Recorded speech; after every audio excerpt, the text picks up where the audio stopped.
एक पढ़ा लिखा व्यक्ति के तौर पर आप क्या सोचते हैं कि भ्रष्टाचार क्यों है? इसका जड़ क्या है और ये मतलब कैसे इसमें नियंत्रित इसका हम कर सकते हैं? देखिए, झारखंड की जो स्थिति है वो पहले से खराब है। जी।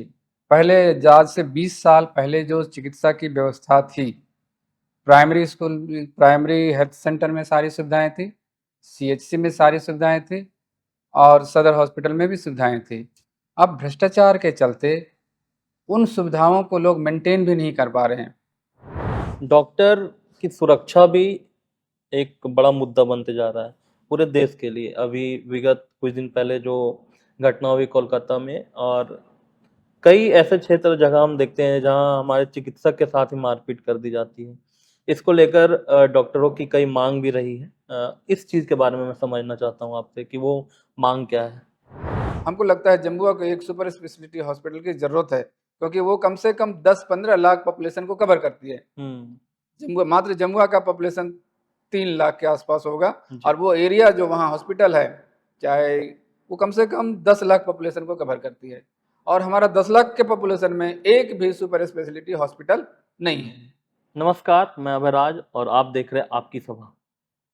हमारे समाज में डॉक्टर की एक अहम भूमिका है। भगवान का दर्जा दिया जाता है उन्हें, और ये दर्जा वो डिजर्व भी करते हैं क्योंकि वो लगातार मरीजों की सेवा करते हैं। कई लोगों की जान भी बचाते हैं।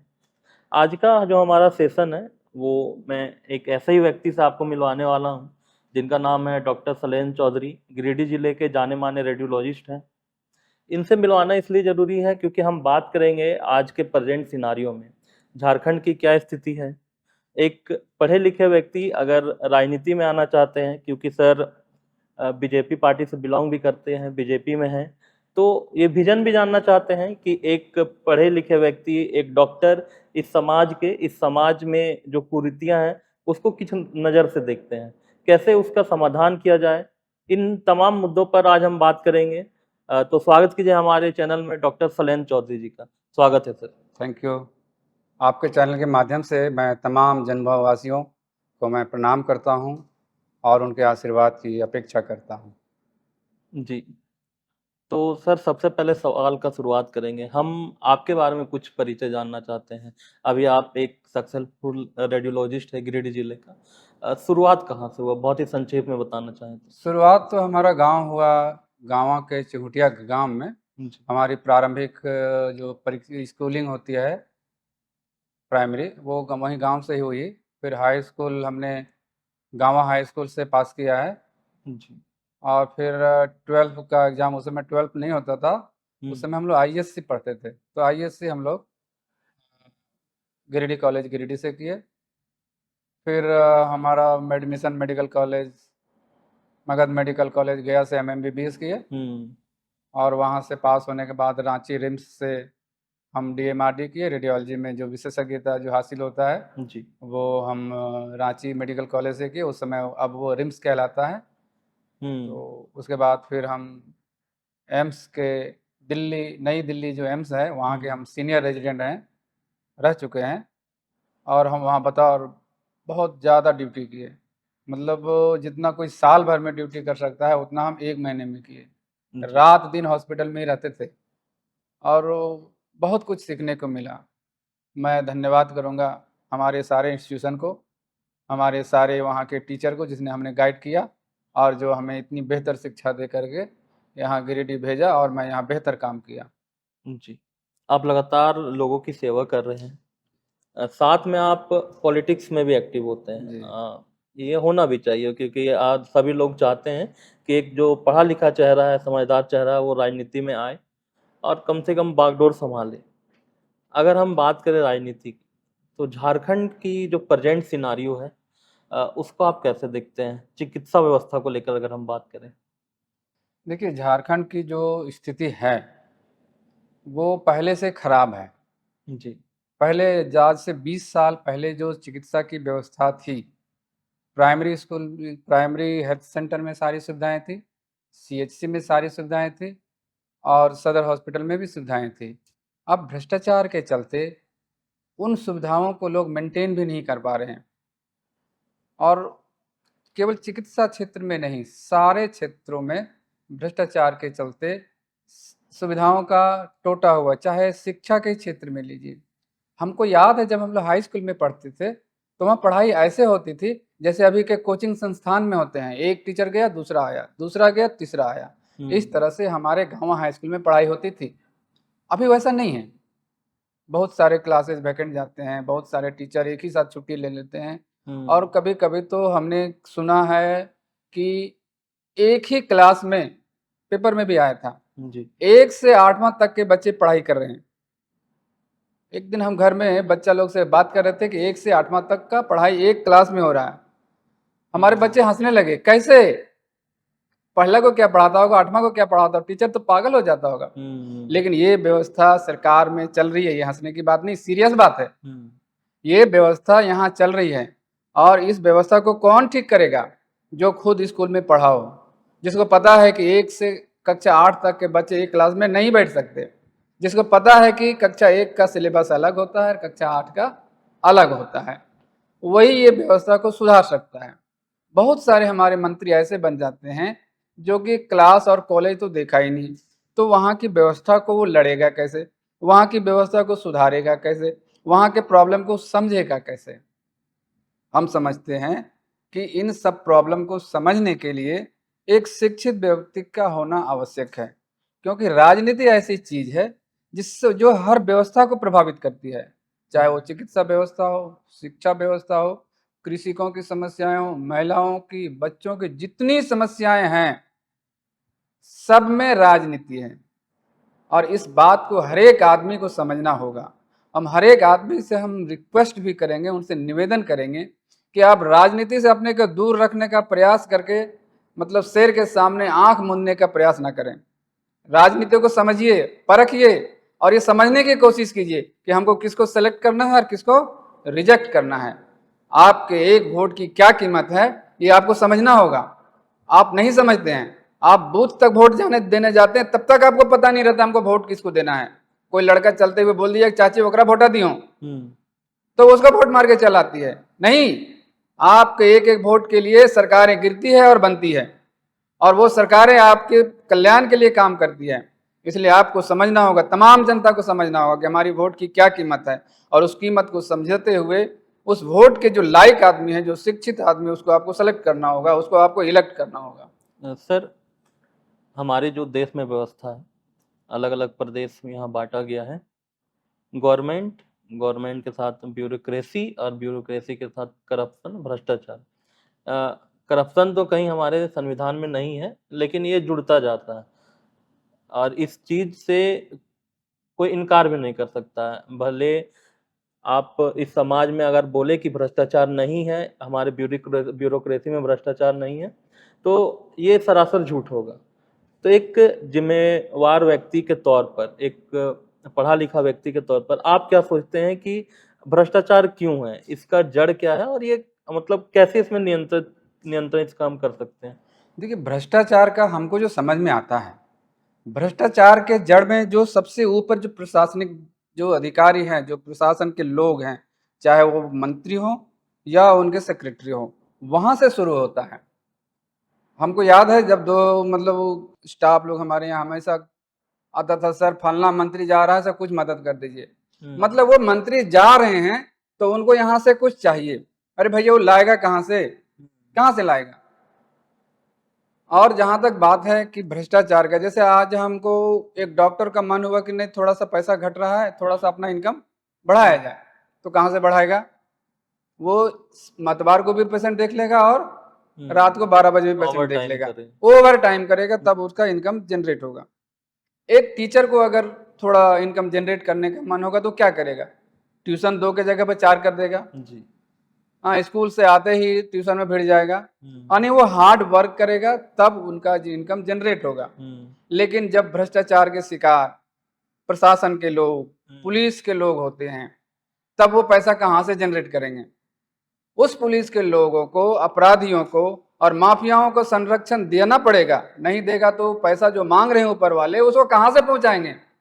इस व्यवस्था को तमाम पब्लिक समझिए कि भ्रष्टाचार क्यों है, हम लोग छोटे छोटे अफसरों को बोलते हैं, उनको गाली देते हैं कि बहुत घुसखोर आदमी है। वो घुसखोर नहीं है, वो तहसीलने का एक एजेंट है और वो तहसील करके कुछ अपने पास रखता है और कुछ ऊपर पहुंचाता है। हम ऊपर के भ्रष्टाचार को मिटाने की बात कर रहे हैं, और ऊपर का भ्रष्टाचार मिटेगा तो नीचे वाले खुद ही खुद पैसा लेने से डरेंगे, क्योंकि उसको पता है कि ऊपर वाला पैसा नहीं मांग रहा है। हम जैसे ही मांगेंगे ये कंप्लेन ऊपर तक जाएगा और ऊपर वाले तुरंत कार्रवाई करेंगे और हमारा नौकरी खत्म होगा। यहाँ नीचे वाले को नौकरी जाने का खतरा ही नहीं है, क्योंकि ऊपर वाले तो मांग रहे हैं, उन्हीं का तो ये काम कर रहे हैं, तो उनको तो और शाबाशी मिलता है, वाह आप बढ़िया काम कर रहे हैं, आप इतना लाए। ये चीज बंद होना चाहिए, और ये चीज बंद होने के लिए मेरे जैसा प्रखर और ईमानदार आदमी को आपको सेलेक्ट करना होगा। और नहीं करते हैं तो जैसे चल रहा है 20 साल से चलते रहेगा। झारखंड जब 2000 में अलग हुआ था तो, और उसी समय और 3 राज्य अलग हुए, उनका स्टेटस आप देख लीजिए और झारखंड का दुर्दशा आप देख लीजिए। और ये सिर्फ इसलिए हुआ कि झारखंड में कभी राजनीतिक स्थिरता नहीं रही। राजनीतिक स्थिरता नहीं रही तो ऑफिसर लोग बेलगाम रहे। पब्लिक को ये जवाबदेही है कि आप ऐसी सरकार चुने, आप ऐसे लोगों को चुनिए कि उसका बहुमत हो, और वो बहुमत के आधार पर सरकार केवल अपना काम करे। अपने नेताओं को खुश करने का उसका समय नहीं है, वो तो अपना नेताओं को, अपना सपोर्ट को बनाने में बेचारा बिजी रहते हैं। तो आपका काम कब देखेंगे? अगर आपको अपना काम कराना है तो एक मुश्त होकर के एक पार्टी को आप बहुमत दीजिए और एक बहुमत पार्टी, बहुपूर्ण बहुमत की पार्टी की सरकार बनाइए। ये खिचड़ी की सरकार खींचतान में लगी रहती है और वहीं से आपका काम नहीं होता है, वहीं से भ्रष्टाचार शुरू होता है। और आप बोलते हैं कि नेता खराब है। आप पहले आप देख लीजिए, आप ही ने उसको चुन के भेजा है, और आपने चुन के भेजा तो खमियाजा आप भुगतिए। जी, हम लगातार आपका इंटरव्यू देख रहे हैं जमुआ विधानसभा को लेकर। गिरिडीह जिला का एक रिजर्व सीट है और कई दिग्गज नेताओं ने यहाँ से अपने राजनीतिक करियर की शुरुआत भी की है। बहुत इम्पोर्टेंट हो जाता है जमुआ विधानसभा, उस एरिया के लिए एक बड़ा नाम भी है जमुआ। आपको क्या लगता है जमुआ की वर्तमान में स्थिति क्या है? देखिए, जमुआ में अभी बहुत चीज की आवश्यकता है।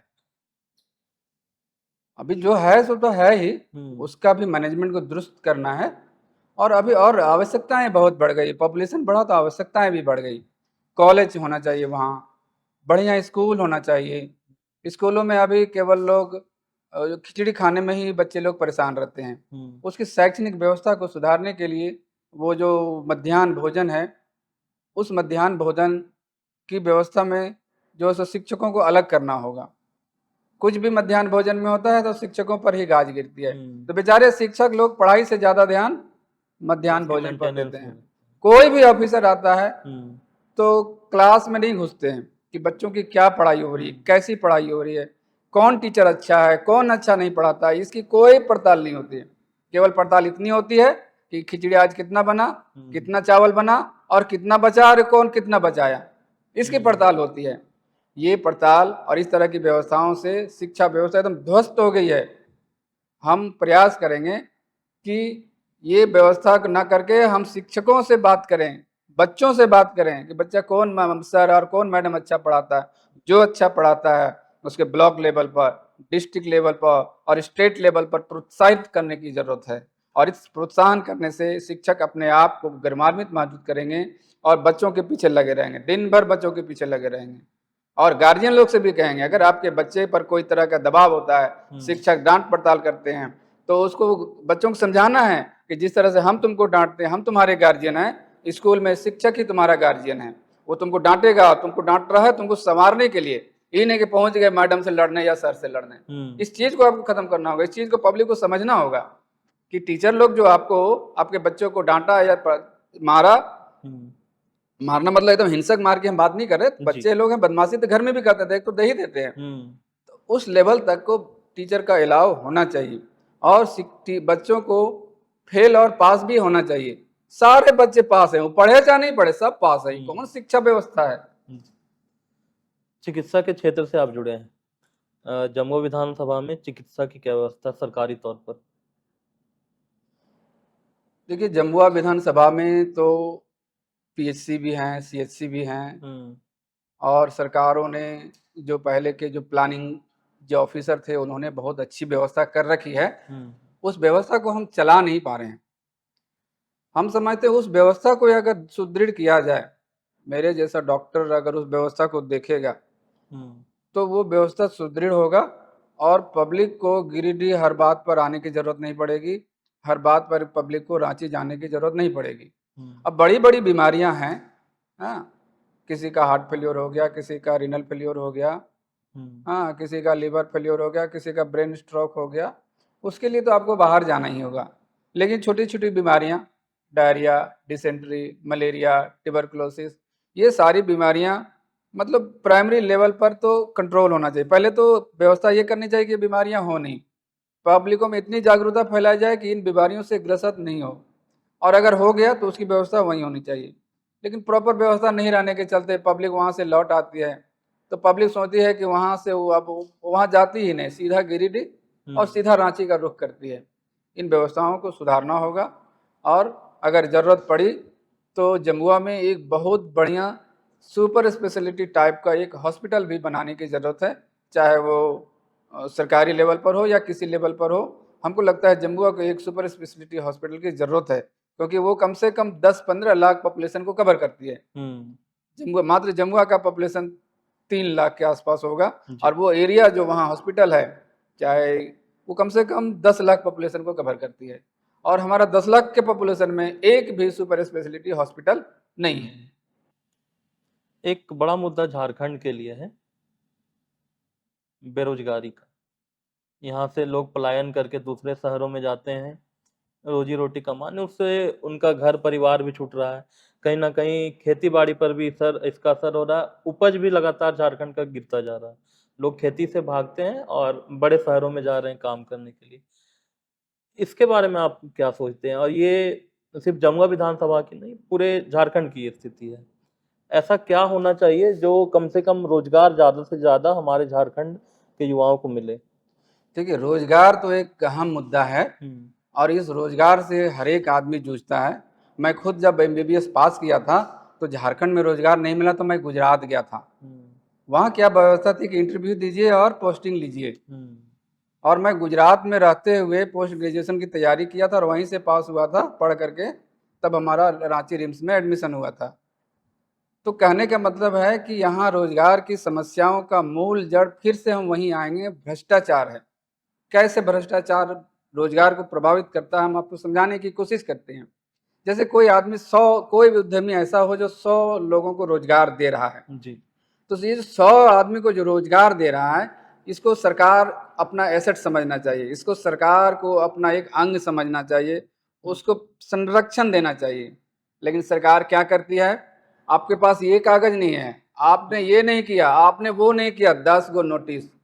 बेचारा उद्यमी परेशान रहता है, और एक नोटिस निकलने का मतलब वो फिर कितना पैसा में सेटलमेंट होगा वो उद्यमी ही जाने।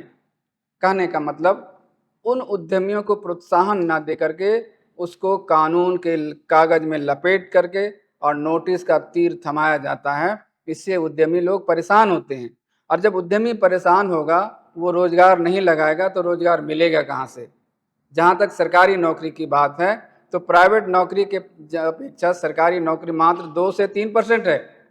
मान ली सारी सीटें भी झारखंड सरकार भर देती है, हमारी बीजेपी सरकार जब आएगी तो मान लेते हैं कि सारी सीटें भर जाएगी, फिर भी 2% लोगों को रोजगार मिलता है। सारे के सारे रोजगार प्राइवेट सेक्टर में हैं, और इन प्राइवेट सेक्टर वालों को सरकार की तरफ से प्रोत्साहन ना दे करके उनको प्रताड़ित किया जाता है। उस प्रताड़ना को हम बंद करना चाहते हैं, और उन उद्यमियों से हम जा करके खुद मिलेंगे और उनकी समस्याओं को सुनेंगे, और उनसे हम कहेंगे कि अगर आप अभी 1000 आदमी को रोजगार दे रहे हैं तो हम आपके लिए क्या करें, बोलिए क्या करें कि आप 2000 आदमी को रोजगार दें। मैं समझता हूं कि 1000 आदमी को रोजगार देने वाला उद्यमी 2000 आदमी को उद्योग मतलब रोजगार देने के लिए उसके पास नॉलेज होगा, उसके पास संसाधन होगा, लेकिन अपना वो पर नहीं फैला रहा है। क्यों? क्योंकि उसके प्रोजेक्ट स्वीकार नहीं किए जा रहे हैं, ये नक्शा पास नहीं, तो वो कागज ऑफिसर से साइन कराइए, वहां जाकर उससे NOC लिए, बेचारा NOC के चक्कर में पिस जाता है जी। तो जब यहाँ के लोग पिस रहे हैं तो बाहर के लोग देख रहे हैं, जिसके पास पैसा है बाहर में वो देख रहा है कि जो वहां उद्यमी है उसको तो इतनी प्रताड़ना है, हम क्यों वहां प्रताड़ना झेलने जाएं, हम अपने पैसे के दूसरा जगह लगाएंगे और वहां जहां हमको इज्जत मिलता है। इसलिए देखिएगा कि गुजरात और महाराष्ट्र जैसे जगह में सारी फैक्ट्रियां लगी है। क्यों लगी है? कि वहाँ की सरकारें, वहाँ के ऑफिसर्स, वहाँ के उद्यमों को प्रोत्साहन देती है, वहाँ के उद्यमियों को पूरे इज्जत और सम्मान के साथ उनसे बात किया जाता है और उनके प्रोजेक्ट को स्वीकार किया जाता है। कुछ गड़बड़ी है तो उसको ठीक किया जाता है। यहाँ तो डायरेक्ट रिजेक्ट, नहीं आपका ये काम नहीं होगा, काहे नहीं होगा, ये गड़बड़ है। और कुछ कुछ ऐसा काम करने बोलते हैं, कुछ कुछ ऐसा एनओसी लाने बोलते हैं कि बेचारे ला ही नहीं पाते हैं। कहने का मतलब सरकार की तरफ से, सरकार के अधिकारियों की तरफ से प्रोत्साहन नहीं मिलता है। अगर ये प्रोत्साहन मिले प्राइवेट सेक्टर को तो मैं कहता हूं, मैं 10 आदमी को रोजगार देता हूं, मैं 20 को देने की शक्ति रखता हूं। लेकिन क्यों नहीं दे पा रहे हैं कि जैसे 20 को होगा बस फलना ऑफिस से एक नोटिस आएगा कि आपके यहाँ 20 को है, आप इस लेबर का ये कीजिए, उस लेबर का ये कीजिए, उसको यहाँ निबंधन कराइए, उसको यहाँ निबंधन कराइए। अरे इतना करने की क्या जरूरत है? उसको पूछिए कि रोजगार कैसे बढ़ाइएगा। रोजगार बढ़ाने के लिए प्रोत्साहन दीजिए सरकार को, और सरकारी ऑफिसर रोजगार देने के लिए, और जितने भी उद्योग उद्यमी हैं उसको रोजगार बढ़ाने के लिए प्रोत्साहन दिया जाए। मैं वादे के साथ कहता हूं कि झारखंड का 90% बेरोजगारी इस कदम से दूर हो सकता है। डॉक्टर की सुरक्षा भी एक बड़ा मुद्दा बनते जा रहा है पूरे देश के लिए। अभी विगत कुछ दिन पहले जो घटना हुई कोलकाता में, और कई ऐसे क्षेत्र जगह हम देखते हैं जहां हमारे चिकित्सक के साथ ही मारपीट कर दी जाती है। इसको लेकर डॉक्टरों की कई मांग भी रही है। इस चीज के बारे में मैं समझना चाहता हूं आपसे कि वो मांग क्या है। देखिए, डॉक्टरों की मांग कोई ऐसी मांग नहीं है कि उसको सरकार पूरा नहीं कर सकती। डॉक्टर ये नहीं कह रहा है कि अभी के अभी हमको BMW कार ला के दे दो। डॉक्टर तो इतनी कह रहा है कि हमको सुरक्षा दो जी। डॉक्टर इतना ही कह रहा है कि हमारे सुविधाएं दो। वो आपसे कोई पर्सनल चीज तो नहीं मांग रहा है। और ये अगर आपकी इच्छा शक्ति है तो अभी के अभी यही पूर्ण हो सकती है। ये सारे कागजी काम है जो कि केवल आपकी इच्छा शक्ति रहने से, वहां कोई पढ़ा व्यक्ति रहने से, पढ़ा लिखा व्यक्ति होता, कोई डॉक्टर या इंजीनियर बैठा होता तो अब तक की उसकी सारी डिमांड पूरी हो जाती। रही अपराध की बात, तो अपराधियों के साथ पुलिसकर्मी लोग दया की भावना रखते हैं। अपराधियों के साथ सख्ती से बिहेव किया जाए, उसके कंधे पर हाथ देकर चलने से नहीं काम होगा। मैंने अपनी आंखों से देखा है कि माफियाओं के साथ इनका कितना दोस्ती रहता है, और पब्लिक को एकदम जो साधारण पब्लिक है उसको एकदम प्रताड़ित करके रखता है। और जो माफिया लोग हैं उसके साथ इनकी दोस्ती रहती है। इन माफिया की दोस्ती इसको तोड़नी होगी। हाँ, अरे माफिया के दोस्ती, फिर हम वहीं पहुंचेंगे कि माफिया से दोस्ती क्यों है? इसलिए है कि भ्रष्टाचार है, इसलिए है कि उसको 1 लाख 2 लाख 5 लाख रुपए महीना पहुंचाएगा, इसलिए दोस्ती है। अगर भ्रष्टाचार नहीं होगी तो पुलिसकर्मी भी इतने संवेदनशील होते हैं और इतने सक्षम होते हैं, उसकी ट्रेनिंग इतनी अच्छी होती है कि वो एक भी अपराध को नहीं होने देगा। लोग बोलता है कि दुनिया के दूसरे देशों में अपराध 24 घंटे के अंदर अपराध की पकड़ होती है और अपराधियों को रोकथाम होती है। मैं तो कहता हूँ यहाँ के पुलिस पदाधिकारियों को, यहाँ के ऑफिसर्स को इतनी ट्रेनिंग है, इतना नॉलेज है कि अपराध होने से पहले वो अपराध को रोक सकता है, क्योंकि उसको पता है कि वहां गड़बड़ हो रहा है, वहां झगड़ा चल रहा है, वो झगड़ा को जाकर निपटाए। वहां जमीन का झगड़ा है, वहां खदान का झगड़ा है, उसको पहले उसको निपटा नहीं। जब तक मर्डर नहीं हो जाएगा पुलिसकर्मी जाएंगे नहीं। और पुलिसकर्मी जब जाएंगे तो भ्रष्टाचार के कारण उसको थोड़ा दबाने की भी कोशिश करते हैं। जो निरपराध है वो बेचारे पिस जाते हैं। तो वहां से गड़बड़ है। और अपराधियों को शरण दी जाती है, चाहे वो राजनीतिक स्तर पर शरण हो, चाहे प्रशासनिक स्तर पर शरण हो। हम देखते हैं कि थाने में सातिर अपराधियों का लिस्ट टंगा होता है। क्या गलत बोले? नहीं, बिल्कुल। सातिर अपराधियों का लिस्ट थाने में टंगा है। काहे टंगा है? वो लिस्ट सब सातिर अपराधियों को टांग करके आप करना क्या चाहते हैं? वो सातिर अपराधी को, वो जो अपराधी है वो हमको उसको आदमी नहीं समझते, उसको जानवर समझते हैं, पागल कुत्ता समझते हैं। और उन अपराधियों की सजा लिस्ट जो है सो वहां नहीं, थाने में नहीं टंगा होना चाहिए, उसका लिस्ट शमशान में टंगी होनी चाहिए। और ये काम जब तक नहीं होगा न अपराध रुकेगा, न जनरल पब्लिक के साथ अपराध रुकेगा, न डॉक्टरों के साथ अपराध रुकेगा। तो अपराध रोकने की प्राइमरी शिक्षा तो यहीं से शुरू होती है। पहले तो आप भ्रष्टाचार दूर कीजिए, फिर साले पुलिस अफसरों को उनकी ईमानदारी के अनुसार, उनकी ट्रेनिंग के अनुसार, उनकी आप काबिलियत के अनुसार काम करने दीजिए। आप जो उस पर मॉनिटर करते हैं, आप जो उसकी चाबी ऐंठते हैं ऊपर से, इसी के चलते सारा काम गड़बड़ है, इसी के चलते अपराध बढ़ रहा है, इसी के चलते अपराध रुक नहीं रहा है। इसको अगर रोका जाए तो जरूर रुकेगा। अंत में आप जमुआ विधानसभा की जनता को क्या संदेश देना चाहते हैं या अपील करना चाहते? मैं जमुआ के जनता से, मैं तो सबसे पहले उनको जनता नहीं, जनता जनार्दन कहता हूँ। हे जमुआ के जनता जनार्दन, आप अपनी शक्ति को पहचानिए, आप समझिए कि आप किसको सेलेक्ट करना है और किसको रिजेक्ट करना है। एक पढ़ा लिखा व्यक्ति जो काम करेगा वो एक अनपढ़ आदमी से बेहतर करेगा। जो एक साधारण आदमी साल भर सोच नहीं सकता, वो पढ़ा लिखा आदमी हो सकता है 1 घंटे में करके चला जाए। खास करके हम पढ़ाई लिखाई की बात कर रहे हैं, नीति निर्धारण की बात कर रहे हैं। बिल्डिंग बनाने में तो पढ़े लिखे लोग को भी उतना ही समय लगेगा और अनपढ़ आदमी को भी उतना ही समय लगेगा। इसलिए नीति निर्धारण के जितने काम हैं वो पढ़ा लिखा आदमी घंटों में या दिन में या महीनों में निपटा लेगा। लेकिन जो शिक्षित नहीं है, जिसको पता ही नहीं है कि कैसे क्या करना है, उसको सालों लग सकता है, 5 साल बाद भी वो नहीं कर सकता है और वो फिर आपके सामने प्रस्तुत होगा कि भाई हमको वोट कीजिए, एकदम उसको रिजेक्ट कीजिए।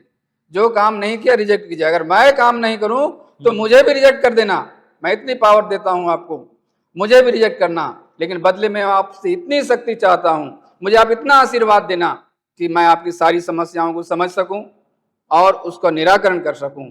और ये जब तक आप शक्ति नहीं देंगे तब तक मेरे से नहीं होगा। इसलिए हे जमुआ की जनता, आप ही जनता हैं, आप ही जनार्दन हैं, आप ही मालिक हैं। इसलिए आप इस बात को समझें और बेहतर को चुनें। जी, तो आज हमारे पॉडकास्ट में थे डॉक्टर सलेन चौधरी। बहुत ही बेबाक तरीके से उन्होंने जो झारखंड की प्रेजेंट सिनारियो है इस पर बात की, भ्रष्टाचार पर बात की, और बहुत कम ही देखा जाता है कि एक चिकित्सक होके इतने प्रखर और मुखर होके किसी भी राजनीतिक मुद्दे में और अपने सरकार की और अपने जो राज्य है उसमें जो समस्या है इतना मुखर होकर बोल। तो सर आपका बहुत बहुत धन्यवाद और हमारी पूरी टीम की तरफ से बहुत बहुत शुभकामनाएं। धन्यवाद आपका भी। जी, तो मिलते हैं नेक्स्ट वीडियो में, तब तक के लिए हमें इजाज़त दीजिए। जोहार झारखंड। सर बोलेंगे एक साथ, जोहार जोहार झारखंड। जोहार झारखंड।